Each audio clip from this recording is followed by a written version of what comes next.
My name is Leo Miller, and I was a perfectly ordinary corporate drone. 1 second, I was 72 hours deep into a death march project for my company. The next, everything went black. I'd officially worked myself to death at my cubicle. I thought that was the end, but it turned out to be another beginning. When I opened my eyes again, I was standing in a living room so opulent it could rival a palace. Seated across from me was a middle-aged couple, impeccably dressed and radiating an air of quiet power. They looked at me with a complex storm of emotions. 2 decades of affection, undisguised guilt, and a sliver of detachment that felt chillingly final. A flood of memories that weren't mine poured into my brain. I, Leo Miller, had been transported into a novel. Specifically, I was now a character in a trashy, old-school melodrama called The Billionaire's Runaway Bride, and I was the cannon fodder. The fake heir who'd been accidentally switched at birth with one of the male leads. The real heir, Cole Harrison. According to the original plot, today was the day that I, the fake young master who had been coddled and raised in luxury by the Harrison family for 20 years, was exposed. Meanwhile, the true Harrison heir was, at this very moment, slinging bricks and sweating bullets on some forgotten construction site. The couple before me were my adoptive parents, William Harrison, chairman of the Harrison Group, and his wife, Susan. In the original story, upon learning the truth, the character I now inhabited couldn't handle the fall from a life of privilege to a world of grit. His mind twisted. He grew to despise the real heir, Cole, and used every dirty, underhanded trick in the book to frame and suppress him. In the end, not only did he fail to reclaim anything, but he was also completely disowned by his adoptive parents and thrown out of the house. His story ended tragically, killed in a car crash on a rainy night, a textbook casualty of a billionaire family feud. Leo, Susan, my nominal mother, spoke first, her voice strained. Her eyes were red, her words laced with pain. You know what's happened. We, the Harrisons, have wronged you. And more than that, we've wronged our real son. Beside her, William sighed and pushed a check across the marble coffee table. This is $5 million. His voice was deep and commanding. Consider it compensation from our family for the last 20 years. Take the money and leave. We'll tell everyone we sent you abroad to study. $5 million. Severance pay. This was the trigger that sent the original Leo spiraling into self-destruction. I stared at the thin piece of paper, then at their pained expressions that screamed, "This hurts us, but we have to do it." But I felt none of the rage, resentment, or bitterness the original character would have felt. All I felt was pure, unadulterated ecstasy. $5 million. I get $5 million for doing absolutely nothing. Does life get any better than this? Back in the 21st century, I'd ground my liver into dust for a pathetic monthly salary and still ended up dead. Now, all I had to do was nod my head to receive $5 million and achieve financial freedom. I could travel the world, live a life of leisure, and become a happy, professional slacker. This wasn't a tragedy. This was a winning lottery ticket. A goddamn windfall of epic proportions. I fought to keep the corners of my mouth from curving into a maniacal grin, forcing myself to look sad, dejected, to fit the role of the abandoned fake heir. I lowered my head, my shoulders trembling slightly as I let out a series of suppressed giggles disguised as sobs. "Dad, Mom," I began, my voice choked with feigned hurt and reluctance. I understand. I don't blame you. Finding your real son, it's a wonderful thing. I've always wanted to go out and prove myself anyway. It's just hard to leave you." Seeing me act so understanding, the guilt in William and Susan's eyes deepened. Susan even covered her mouth and began to cry softly. "My dear boy, my sweet boy, it's all my fault." "Mom, don't say that." I walked over and gave her a gentle hug. Then, with a magnanimous air of someone who viewed money as nothing more than dirt, I pushed the check back toward them. "I can't take this," I said. "You raised me for 20 years. That's a debt I can never repay. Now that my brother is back, after he's suffered for so long, this money should go to him, as compensation."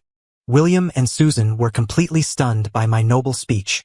They probably never expected that I, the spoiled, pampered son they had raised, would react not with a tantrum, but with such understanding, thoughtfulness, and heartbreaking maturity.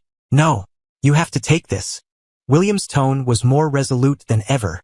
"We owe it to you." "He's right, Leo. Please take it.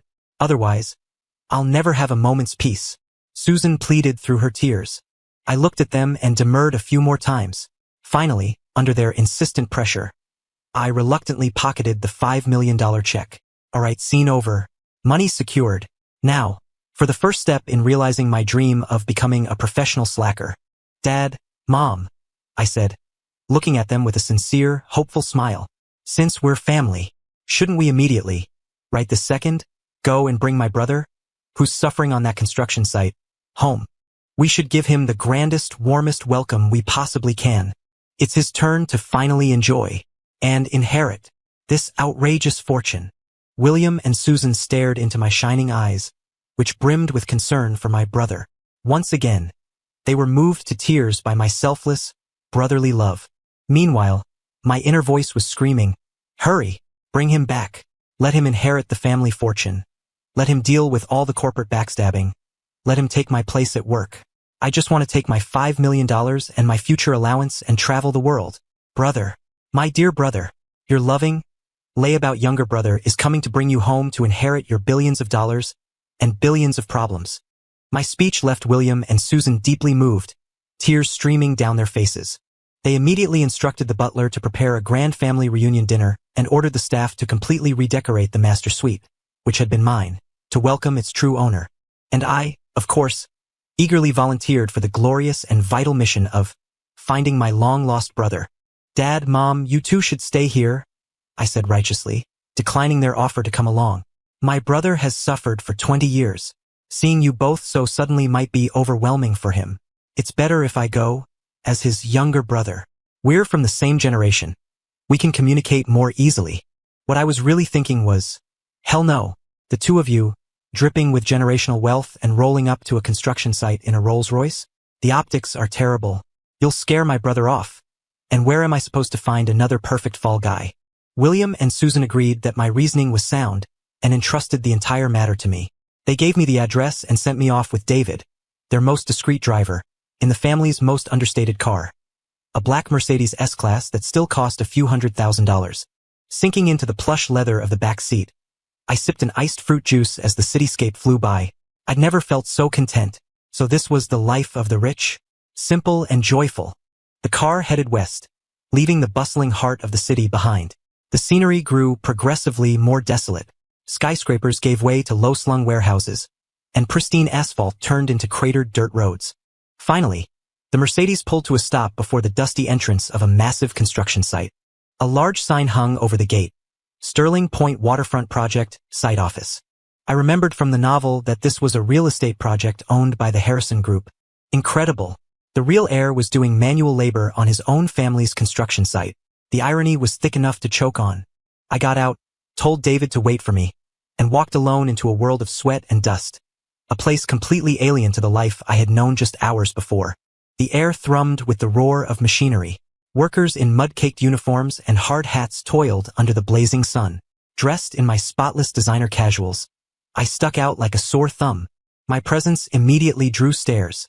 Everyone looked me over with a mixture of curiosity and suspicion. I ignored them and walked straight up to a foreman who was directing a crane. "Excuse me, sir," I asked politely. "I'm looking for someone named Cole Harrison. Is he here?" The foreman, a swarthy man, eyed me up and down, his gaze wary. "What do you want with him?" "I'm his brother." I flashed what I hoped was my most harmless and sincere smile. The foreman blinked, clearly taken aback by the appearance of this supposed brother. He pointed toward a half-finished building nearby, a towering skeleton of concrete and rebar. "Over there, 17th floor, hauling cement. He's new, just started today. Kid's a hard worker." I thanked him and headed for the building. The construction elevator wasn't installed yet, so I had to take the stairs. By the time I reached the 17th floor, panting for breath, I saw him immediately. Cole. He was wearing a faded gray t-shirt, so worn it was hard to tell its original color, and work pants splattered with grime. He was tall and broad-shouldered, his muscles lean and powerful from years of physical labor. He was shirtless at the moment, a heavy bag of cement resting easily on his shoulder.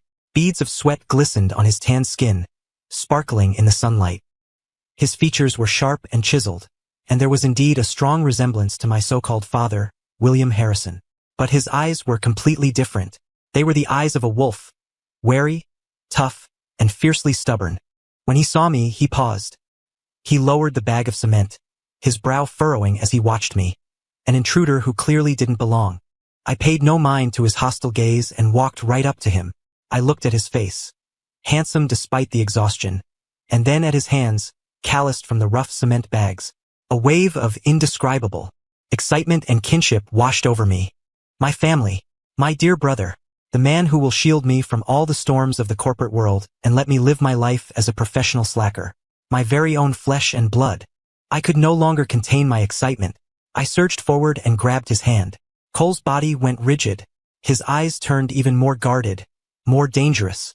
He probably thought I was some rich kid looking for trouble. But my next words left him completely and utterly stunned. With a voice full of heartbreak, guilt, and the joy of reunion, I said, "Bro, my own brother, I've finally found you. Stop hauling bricks. Come on, come home with me. We have a multi-billion-dollar fortune waiting for you to inherit, and a whole mess of backstabbing family drama for you to sort out. This outrageous fortune. It's finally your turn to inherit it all. Cole?" He stared at me, and for the first time, those wolf-like eyes mirrored the same blank confusion I'd seen on his father's face. He probably thought his long-lost brother was a little unhinged. Somehow, I managed to half-drag, half-cajole Cole down from the building. The entire way, he remained stonily silent. His body coiled with a high level of alertness. His sharp eyes never left me, as if trying to determine whether I was a con artist or a lunatic. When he saw the expensive black Mercedes parked by the gate and the respectfully waiting driver, David, his suspicion deepened. "Get in, bro," I said, enthusiastically holding the door open for him. He didn't move. He just stared at me coldly. "What do you really want?" "To take you home," I said, as if it were the most obvious thing in the world. "Look, Cole, I know you must have a million questions right now, but please trust me. I mean, you no harm. Once we get home, everything will make sense." Maybe it was my overly sincere, Oscar-worthy performance that convinced him, or maybe he just figured he had nothing left to lose. He finally ducked his head and slid into the luxury car, a stark contrast to his current appearance. The car pulled away from the construction site smoothly. The atmosphere inside was a bit awkward. Cole leaned against the window, watching in silence as the gritty landscape gave way to increasingly polished and affluent scenery. His body was tense, like a panther ready to pounce. I, on the other hand, was busy planning the perfect, grand power transition ceremony for our arrival. An hour later, the car glided into an exclusive, tree-lined gated community. It finally stopped in front of a colossal, castle-like mansion complete with sprawling gardens and a fountain.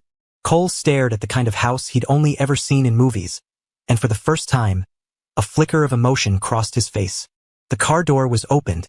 A crowd was already gathered on the front steps. At the head of the group stood my nominal parents, William and Susan Harrison. Behind them were a dozen or so uniformly dressed staff members, the butler, maids, gardeners. Everyone stared with a mixture of excitement, curiosity, and a touch of apprehension as Cole, dressed in his worn-out work clothes and still smudged with dirt, emerged from the car. The moment Susan saw Cole's face, so strikingly similar to her husband's, she broke down, covering her mouth with her hand as she began to sob. William's eyes reddened as well. He took a step forward, his lips trembling, wanting to say something but unable to find the words. "Dad, Mom," I said, expertly breaking the tension of the touching, an incredibly awkward reunion. I pulled a still-dazed Cole over to them. Then I cleared my throat and, in a loud, solemn voice befitting a master of ceremonies, announced to everyone present, "I hereby declare the official homecoming ceremony for the true heir of the Harrison family, my long-lost brother, Mr. Cole Harrison, has now begun." I started clapping enthusiastically. The butler and staff quickly caught on, joining in with a round of warm applause. Amid the clapping, William and Susan completely lost their composure. They rushed forward, each grabbing one of Cole's hands, tears streaming down their faces. "My boy, my dear boy, you've suffered so much. You're home. You're finally home." And Cole, the tough guy who could haul 200-pound bags of cement without breaking a sweat, looked utterly helpless in the face of this sudden, 2 decades late outpouring of affection. His body was still stiff, his eyes filled with confusion and a flicker of longing he couldn't quite hide. I watched this tearful family reunion with a satisfied nod. Excellent. Step 1, a complete success. Next up, Part 2 of the ceremony. The transition of power. I led them into the gilded living room. Then, in front of everyone, I began moving my things one by one out of the master suite that rightfully belonged to the real heir. Bro, this is your room. It has its own walk-in closet, study, and bathroom. The view is the best in the whole house. Next, I went to the garage and returned with a long chain of keys, at least a dozen of them, for a fleet of luxury cars, and pressed them into Cole's hands. Bro, this is your garage. Lamborghini, Ferrari, Rolls-Royce. Drive whichever one you want. Oh, and by the way, that red Ferrari was a birthday present from Dad last year. I've barely driven it. It's yours now.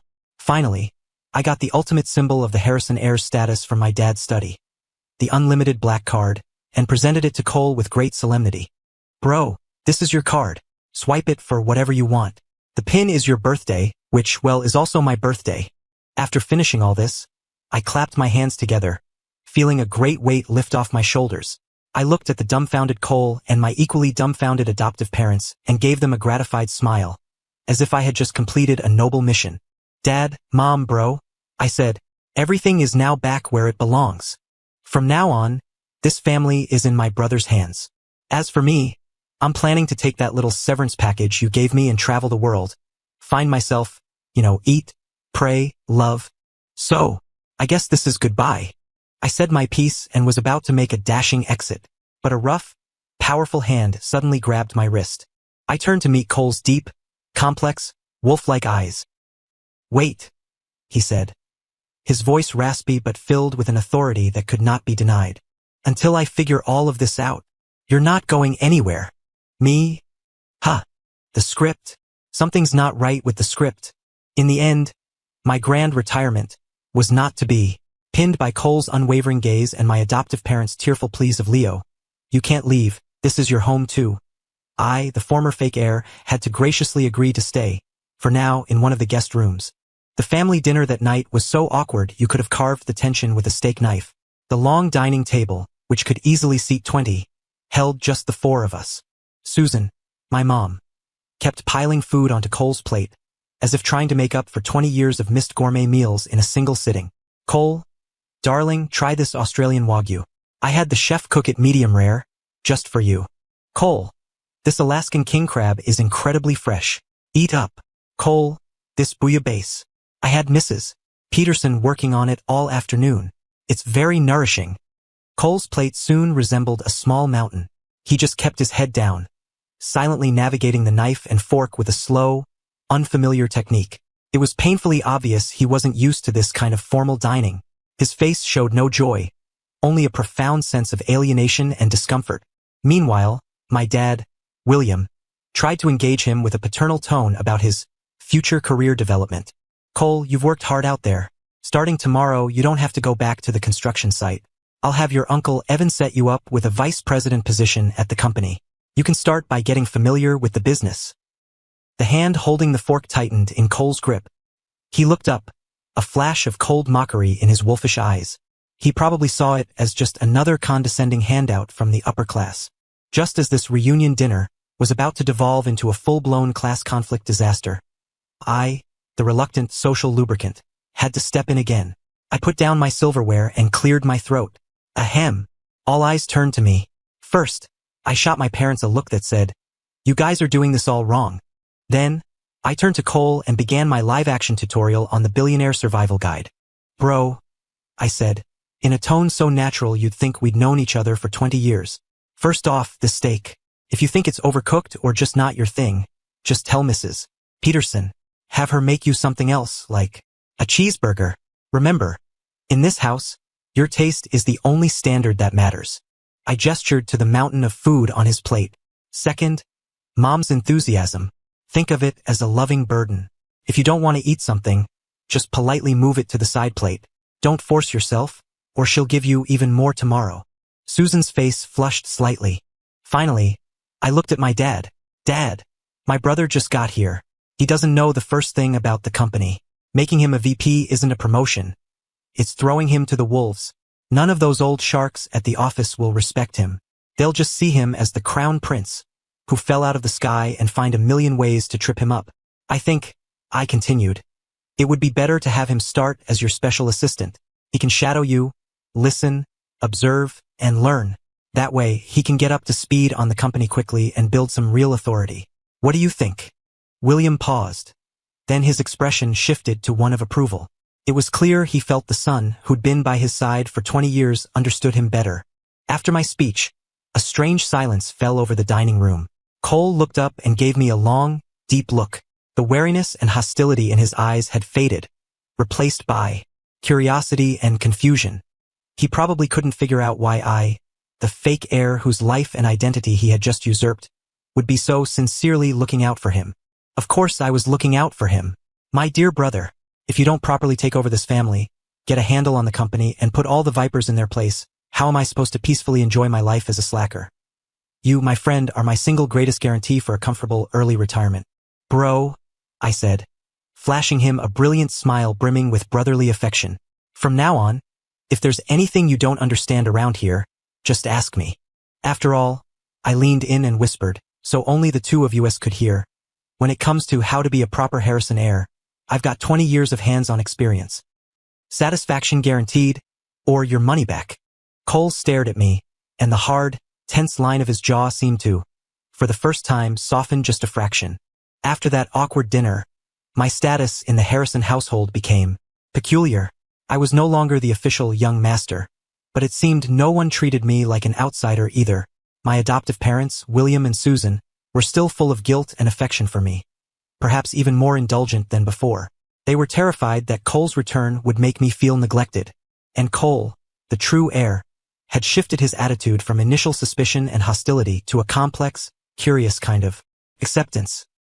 He accepted my continued presence in the house. He accepted me acting like a senior advisor, giving him tutorials on billionaire living. He also accepted my daily routine of doing absolutely nothing.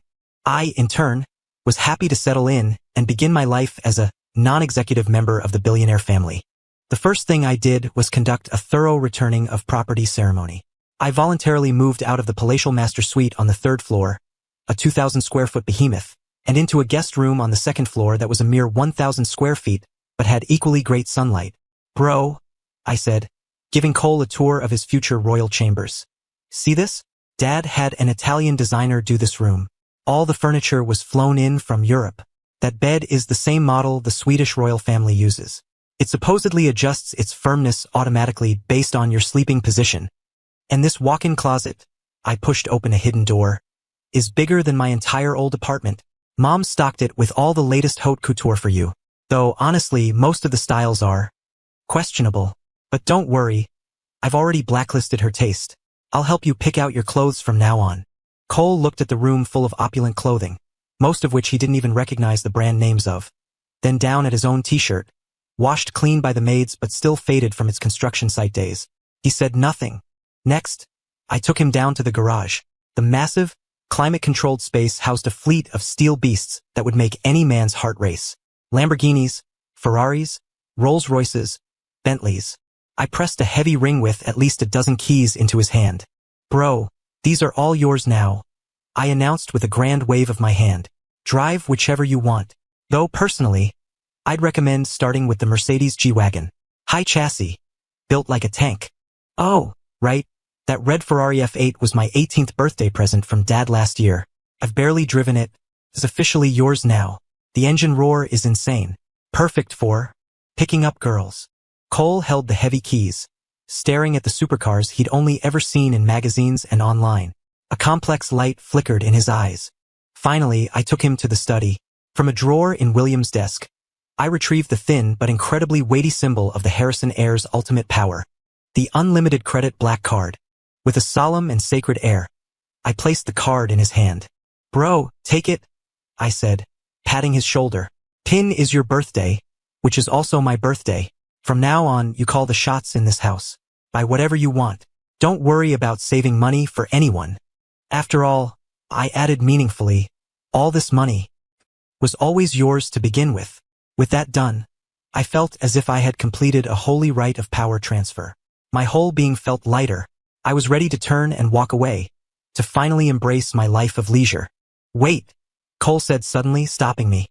He looked at me, his deep eyes filled with confusion. Why? He asked, the question he'd clearly been holding back. Why are you doing all this? Don't you hate me? I took everything from you. Your parents, your home, your identity. I looked at him, at his guarded and bewildered face, and suddenly broke into a smile. Bro, I said, you've got one thing wrong. You didn't take anything from me. You just took back what was always supposed to be yours. As for me, I shrugged, feigning nonchalance. I'm just returning things to their rightful owner. Besides, I leaned in close, whispering so only he could hear. To be honest, being the Harrison heir is exhausting.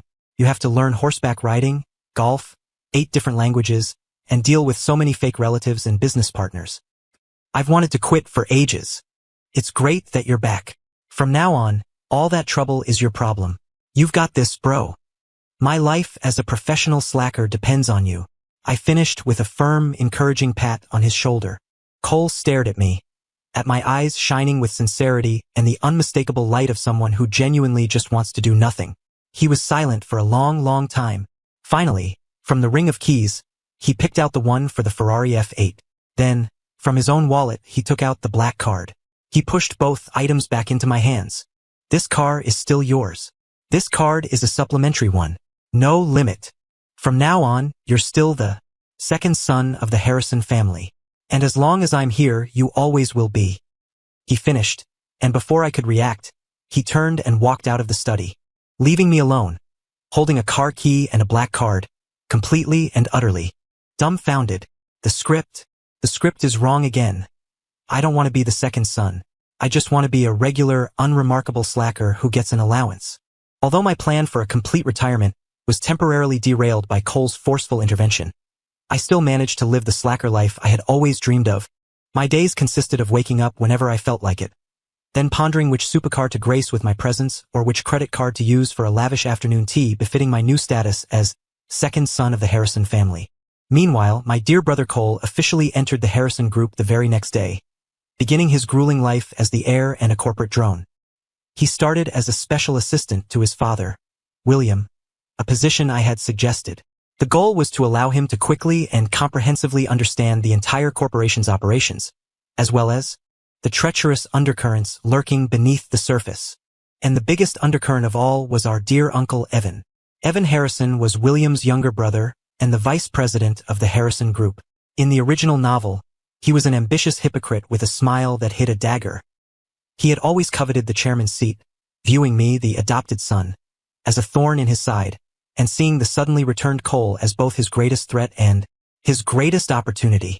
He planned to exploit Cole's unfamiliarity with the family and the company, constantly setting traps and creating trouble to prove Cole was unfit for the role, thereby shaking William's position and seizing power for himself. Sure enough, on the 3rd day of Cole's new job, Uncle Evan came calling. He arrived at our house that evening carrying 2 bottles of expensive red wine. William, Susan, he boomed, his face wreathed in a warm, enthusiastic smile. I heard Cole was back, so I had to come see for myself. This boy is the spitting image of you when you were young, William.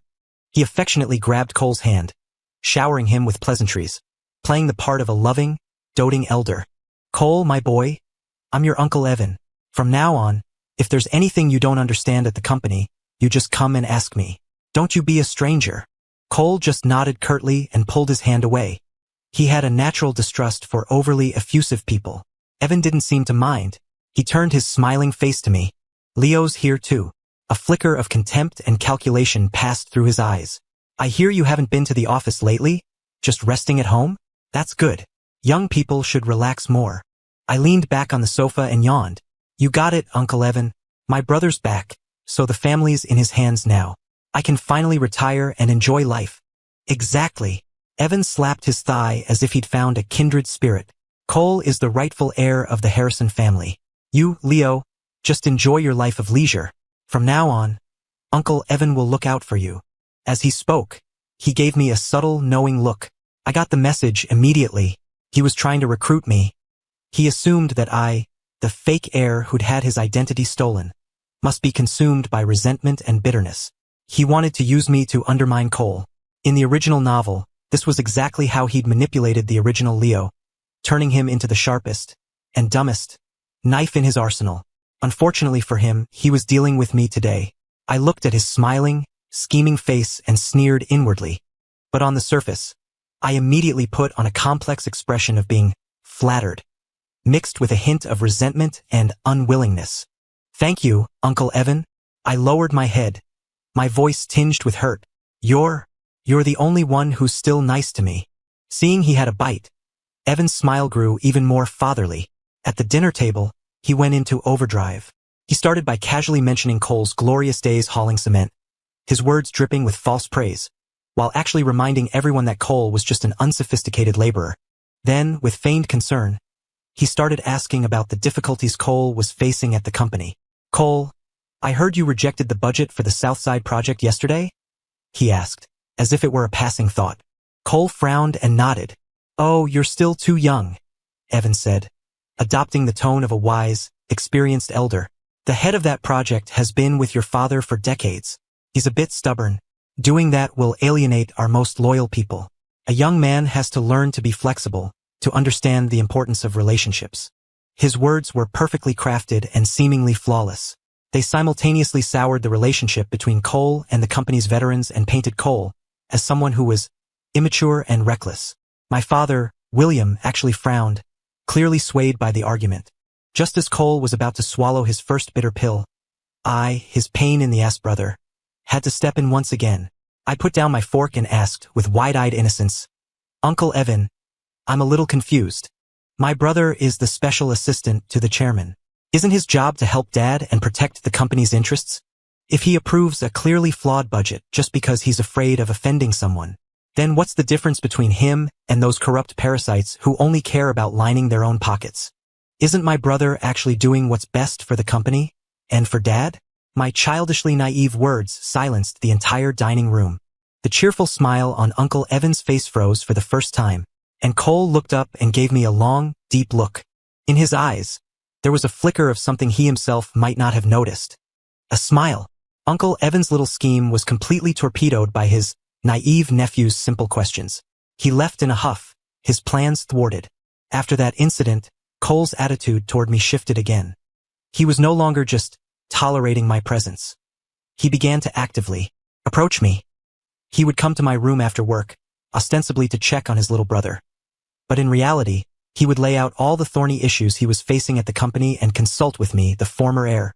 "Uncle Evan is pushing for his preferred contractor for the West End real estate project. Dad seems to be leaning that way. What do you think? The new marketing director is one of Evan's guys. His recent proposals are all flash and no substance. How do I shut them down without looking like I'm targeting him?" At next week's board meeting, Evan and his allies are definitely going to make a move. What should I prepare for? He had come to see me as his secret strategist, and I was more than happy to play the part.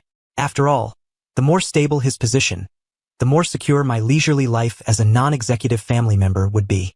So, every day, I'd sit around playing video games and drinking soda, casually dispensing wisdom from my God's eye view of the novel's plot. "Bro, whatever you do, don't let Evan's people touch the West End project," I said, my eyes glued to the screen. "According to the plot, that contractor is a shell company. Evan wants to use the project to launder company funds into his own pocket. Send someone you trust to check their financials right now. I guarantee you'll find something. Don't worry about the marketing director," I added, taking a sip of Coke. "He won't be around for long. He's secretly embezzling funds to support a mistress and has a gambling problem.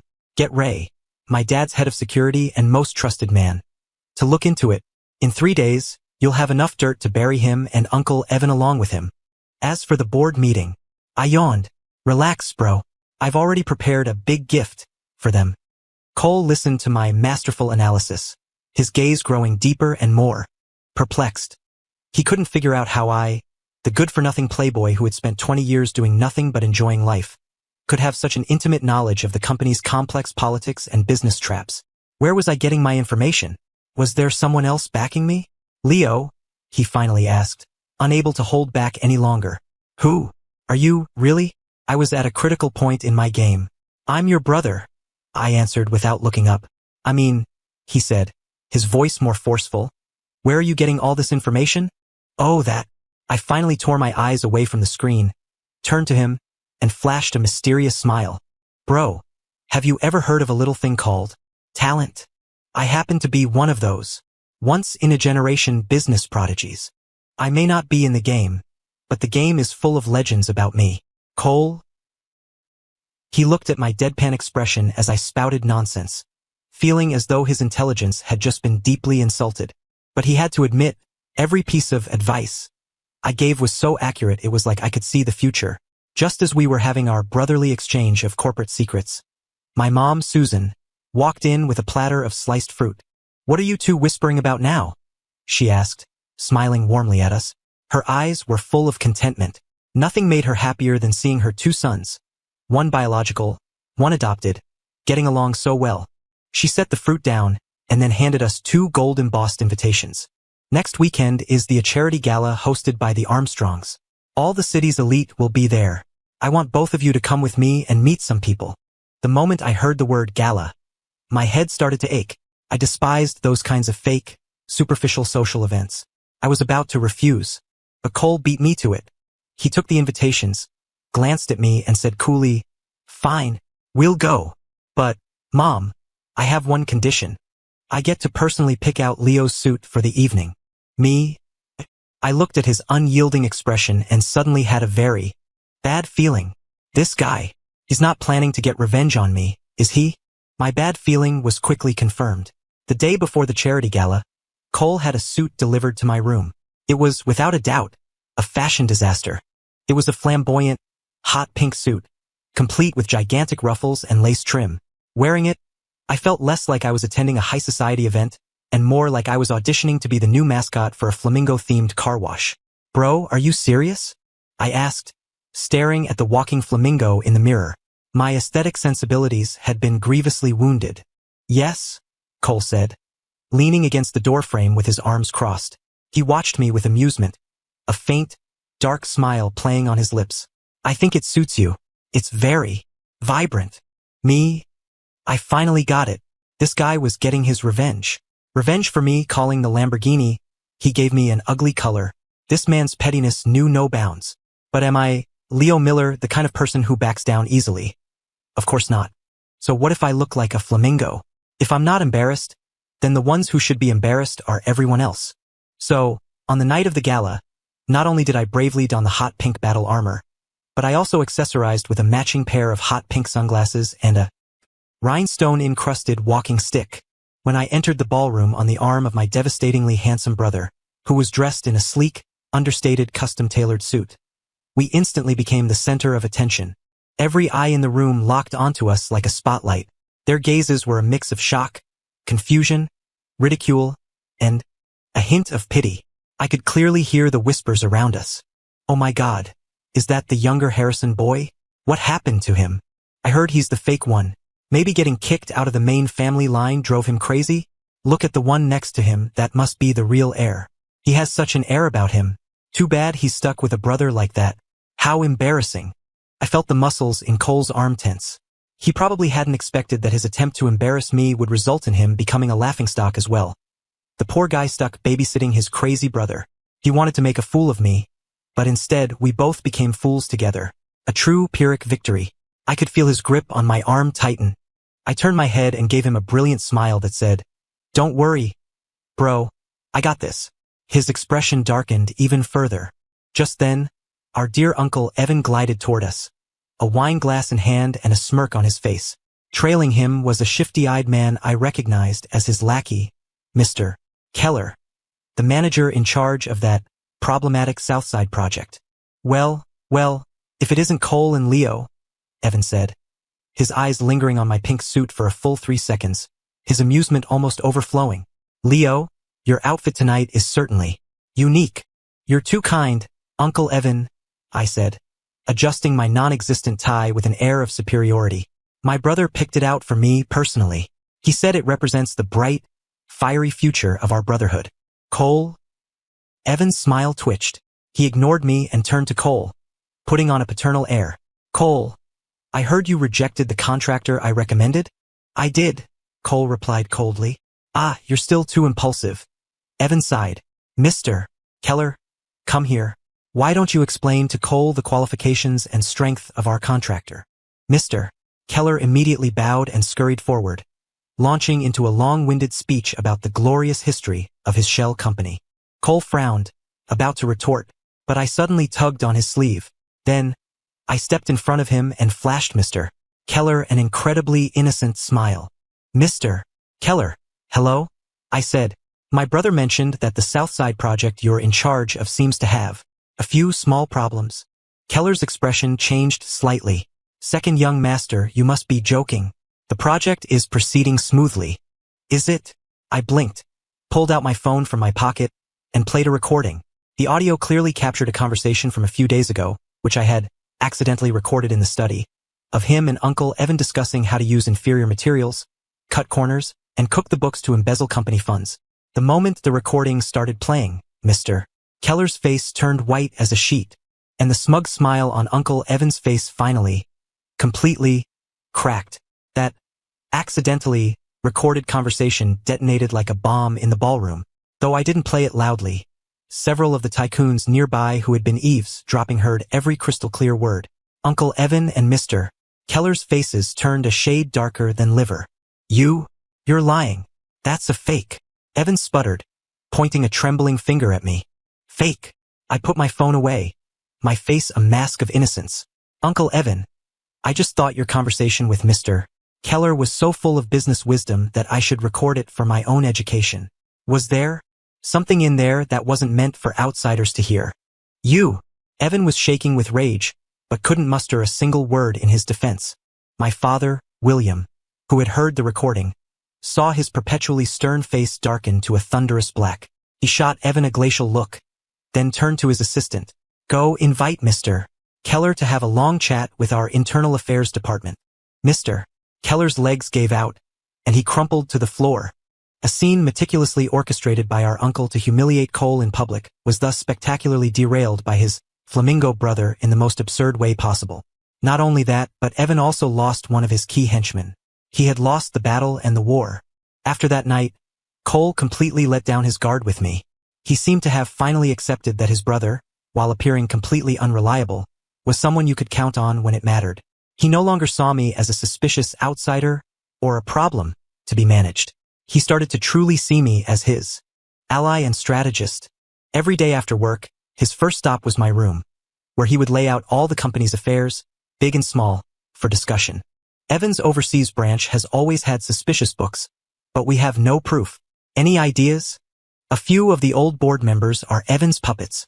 They're constantly undermining me. How do I get rid of them? Next month, we're bidding on the East Side development plot. Our main competitor is Worthington Corp. Where do you think our opening is? And I, without hesitation, settled comfortably into my role as the Harrison Group's chief unofficial gold medal consultant. I would sit cross-legged on my bed in my silk pajamas, munching on potato chips, and give him an in-depth analysis based on the novel's plot. The overseas branch? Easy. Remember in the book it mentioned that Evan has a mistress, a model? He bought her a winery abroad with company money. Follow that trail, and I guarantee you'll uncover all the evidence of his embezzlement. Those old guys on the board? Even easier. The one named Peterson, his son is drowning in gambling debt. The one named Sullivan, his daughter is desperate to break into Hollywood. And the one named Lee, I leveraged all the minor character details from the book, giving him one precise line of attack after another. As for the East Side plot, I smiled and tossed him a file. "Bro, this is a bidding proposal I put together when I was bored. Take a look. I promise it'll make Worthington Corp. lose so badly they won't even have their underwear left." Cole stared at me, his eyes filled with shock. He picked up the proposal, and after flipping through just a few pages, he was completely won over by my wild creativity and meticulous data analysis. He realized that I, the brother he had always dismissed as a dandy, possessed a terrifyingly sharp business acumen. "Leo." He looked at me, his voice laced with a hint of pride he himself didn't notice. "How did you come up with all this?" "I told you," I said, raising an eyebrow smugly. "I'm a once-in-a-generation business prodigy." Cole looked at my smug face, shook his head helplessly, and smiled. It was a smile free of defenses and calculations. It was a smile of pure, brotherly warmth and trust. I smiled back. I knew that our strange brotherly alliance, from that moment on, was truly unbreakable. With Cole and me working in tandem, Uncle Evan's power base at the company was systematically dismantled. His cronies in various departments were weeded out, either overtly or covertly, for all sorts of legitimate reasons. Several of his seemingly perfect project proposals were shot down by Cole, armed with the spoilers I provided. Evan was severely weakened and had no choice but to lay low, not daring to make any rash moves. Meanwhile, Cole quickly established his authority within the company through his outstanding competence and decisive actions. No one dared to treat him like a hick from a construction site anymore. Everyone knew that the young, true heir was not to be trifled with. The situation at the company had temporarily stabilized. But life in a wealthy family is never just about work. There are also all the excruciating family social obligations. And so, it came to be that my grandmother, the Harrison family matriarch, was celebrating her 80th birthday. The Harrisons were a large clan. Aunts, uncles, and cousins of every degree numbered well over 100.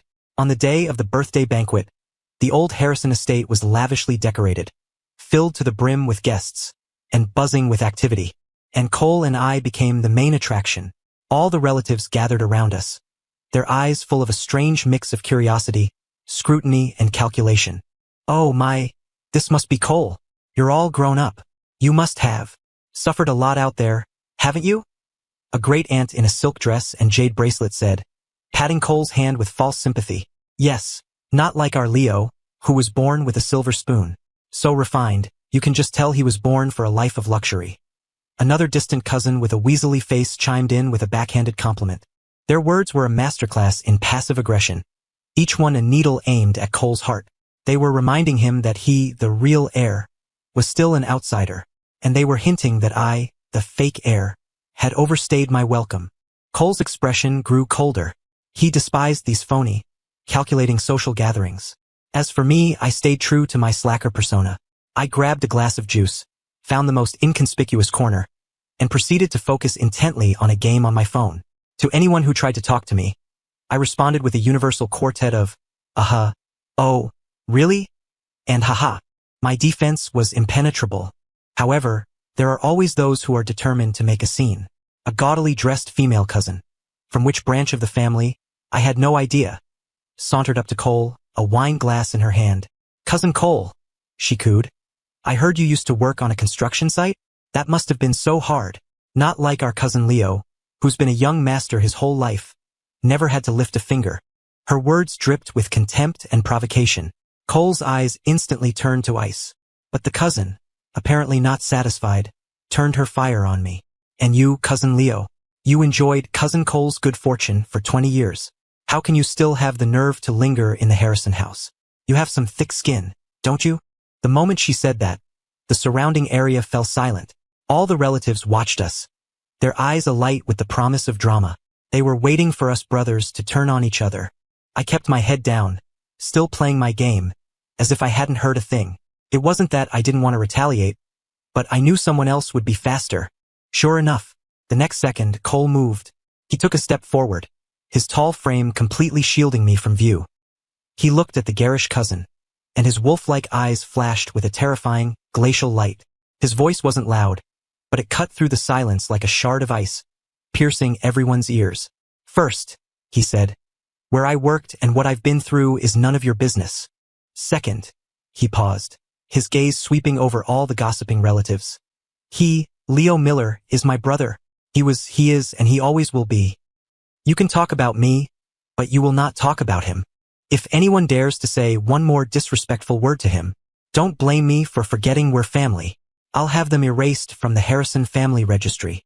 After he spoke, the entire banquet hall was so quiet you could hear a pin drop.